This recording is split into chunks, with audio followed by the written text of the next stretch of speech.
안녕하세요. 대베스 반도체 업종과 IT 산업 담당하고 있는 임주성입니다. 6월 4일 네오셈 리뷰 진행해 보도록 하겠습니다. 자, 5월 말일 날 제가 네오셈 관련해서 리뷰를 하고 난 뒤에 아직까지 크게 특이사항은 없지만 관련된 내용 6월 달 되면서 이제 5월 달과 관련된 지표들이 몇 개가 발표가 되어서 그 부분을 같이 공유를 좀 드릴까 싶어서 영상을 좀 준비를 해 봤습니다. 네오셈 같은 경우는 결국에 메모리 시장에 결국에 좀 직접적으로 영향을 받는 산업군이다 보니 이 전방 산업에 대한 지금 업계의 동향이 어떤지를 좀 파악을 해 보려고 하고요.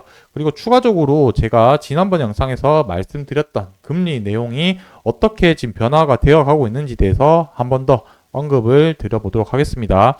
마지막으로는 차트로서는 크게 지난번과 변동성이 크진 않지만 지난번에 얘기했던 부분들을 한 번 더 리마인드 하면서 오늘 영상 마무리할 테니까 좋아요, 구독 한 번씩 눌러주시고 영상 같이 시청해주시면 감사하겠습니다. 자, 먼저 메모리 관련된 시장 분위기 관련된 데이터들을 하나씩 좀 살펴보고 넘어가 보도록 하겠습니다. 자, 제가 이렇게 가지고 온 자료 같은 경우는 이제 수출 데이터 관련된 내용들인데 여러 산업군에 대해서 나온 자료들이고, 저와 같이 보실 내용은 반도체 관련된 부분을 한번 좀 살펴보려고 합니다. 자, 그래서 이 지금 수출 데이터라는 것 자체가 업황 분위기를 좀 파악할 수 있는 중요한 지표 중에 하나라고 생각이 들어서 가지고 왔고요. 관련된 내용들 하나씩 좀 살펴보자면은 현재 반도체 관련된 IT 전방 산업 수요의 확대와 그리고 두 번째는 전년 동월 대비해서 메모리 가격이 두 자릿수 상승을 했다는 부분 때문에 수출 같은 경우는 2개월 연속 50% 이상 증가율을 기록을 하고 있다라고 적혀져 있습니다. 자, 그렇다면 이 IT 전방 산업의 수요 확대가 어떤 부분인지 여기 밑에 내용이 나와 있는데 여기 내용을 한번 보면은 AI와 일반 서버에 대한 수요가 증가를 했다라고 표현을 해놨습니다. 자, 근데 여기서 AI 위첨자의 HBM이라고 적혀져 있는 이 부분은 결국에 D램을 나타내는 부분일 거고요. 그리고 일반 서버 같은 경우는 저전력 메모리라고 표현이 되어 있지만 일반 서버 같은 경우는 보통 데이터 센터나 AI 데이터 센터 쪽을 나타내는 부분이고 거기와 관련해서는 이제 스토리지 부분 SSD 수요가 많이 늘어나고 있는 추세다 이렇게 좀 정리를 할 수가 있겠죠. 그래서 SSD 같은 경우는 결국에 낸드를 나타내는 부분일 거고요. 그러다 보니까 지금 AI로 통해서 지금 반도체 산업을 이끌고 있는 부분은 메모리 쪽이 주요 부분이다라고 이렇게 좀 해석을 할 수가 있을 것 같습니다. 그래서 품목별 수출 증가율을 살펴보자면은 아까 2개월 연속 50% 이상 이제 이렇게 데이터가 나왔다라고 했는데 기준은 23년도 4월, 23년도 5월 지난해 기준 동월 같은 월 기준으로 한 거고요.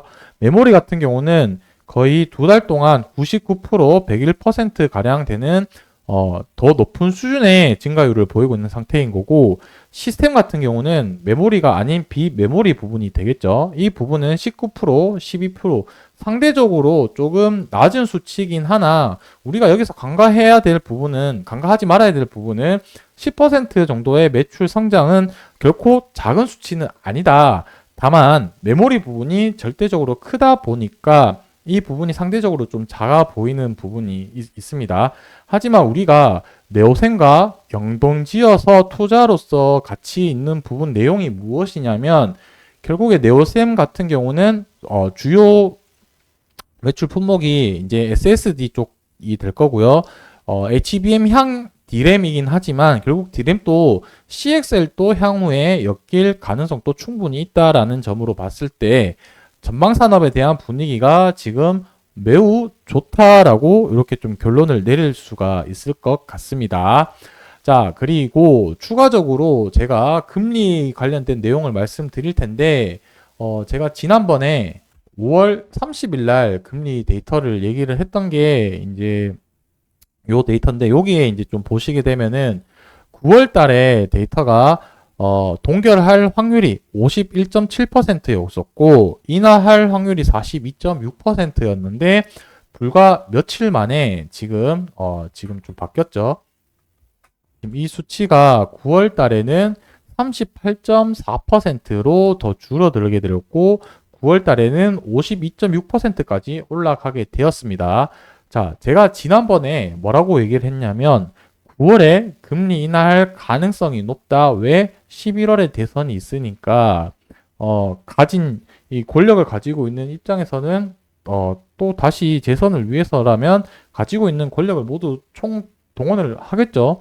저는 그러한 관점으로 생각을 해서 대선 전에 9월 달에 인하할 확률이 가장 높지 않을까. 7월은 너무 빠르고 뭔가 이 금리 인하의 효과를 누리기 위해서는 직전에 할 확률이 높다라고 생각을 했기 때문에 그런 관점인데 지금 시장 분위기가 그런 식으로 좀 흘러가고 있다라고 보시면 될 것 같고 자, 우리는 9월에 금리 인하는 것도 중요하지만 이게 결국에 주가에 언제 영향을 미치냐 부분을 말씀을 드렸었죠. 그래서 2달 빠른 시점 7월 반박자 더 빠르게 해서 6월부터 이 금리 인하 기대감으로 주가가 상승할 수 있다라고 얘기를 했었고 지금 시점부터 이제 금리 그 인하 가능성이 확률이 계속 올라갔기 때문에 시장에서 언급이 되면서 주가가 반등할 수 있는 모멘텀 기회가 마련되지 않을까라고 생각을 합니다. 그래서 제가 오늘 영상에서 뭐 핵심적인 내용을 말씀드리면 전방산업, 메모리 지금 수출 성장세가 대단히 급격하게 가파르게 성장을 하고 있고 추가적으로 금리 인하 기대감도 계속해서 올라가고 있는 시점이다 보니 시장 분위기는 매우 좋다라고 말씀드릴 수 있을 것 같고 자 차트 와서 제가 지난번에 말씀드렸던 부분은 이 노란색 선 21선과 초록색 선 241선이 모이면서 주가 방향성이 결정될 것 같다라고 얘기를 했었었고 그때 추가적으로 언급드렸던 부분이 월봉 11선 기준으로 한번 보면서 이 지지 여부를 또 잘 지켜보자 라고 했었습니다. 자 그때 제가 1차 가이드라인 드린 부분은 저 파란색 제일 저점에 위치했던 종가 가격 위치에서 지지 라인이 나온지 좀 지켜봐야 되는데 현재 거의 그 지지 라인 위치까지 와 있는 상태이기 때문에 사실상 요 며칠 이내로 이 방향성이 조금 결정될 것 같긴 한데 뭐 내일이나 수요일, 목요일 정도 때 해서 또 주가가 목요일은 이제 또 휴무 날이니까 금요일 정도 되었을 때 살짝 또 반등을 하면서 이 지지 라인을 좀 지켜주지 않을까라고 생각이 드는데 그 부분은 조금 더 지켜봐야 되겠다. 왜냐면 아직까지는 거래량이 크게 없는 상태다 보니까 흐름들을 좀 더 지켜보자 이렇게 좀 정리를 할 수 있겠습니다. 자, 제가 특별하게 이슈 사항이 없는데도 불구하고 이렇게 전방산업과 관련된 데이터들 그리고 매크로와 관련된 금리 데이터를 가지고 온 이유는 무엇이냐면 그럼에도 불구하고 우리는 관련된 내용들을 조금씩 살펴보면서 상승 하락에 대한 시나리오를 모두 가지고 있어야 될 거고 그나마 어떤 쪽이 확률이 조금 더 높을지에 대한 이 배경 지식과 공부는 계속을 해야지 뭔가 이 방향성이 결정이 되었을 때 우리가 대응하기가 한결 수월하기 때문에 이러한 부분들을 조금 더 보면 좋겠다 싶어서 영상에서 말씀드렸습니다. 자 이제 어느덧 이 주가 방향성 결정할 시점이 저는 변곡점이 다 와 간다라고 생각이 들고요. 그 변동성의 방향성을 결정을 하고 난 뒤에 또 추가적으로 영상에서 말씀드릴 테니까 좋아요, 구독 한 번씩 눌러주시고 영상 같이 시청해 주시면 감사하겠습니다. 오늘 영상 여기서 마무리하도록 하겠습니다.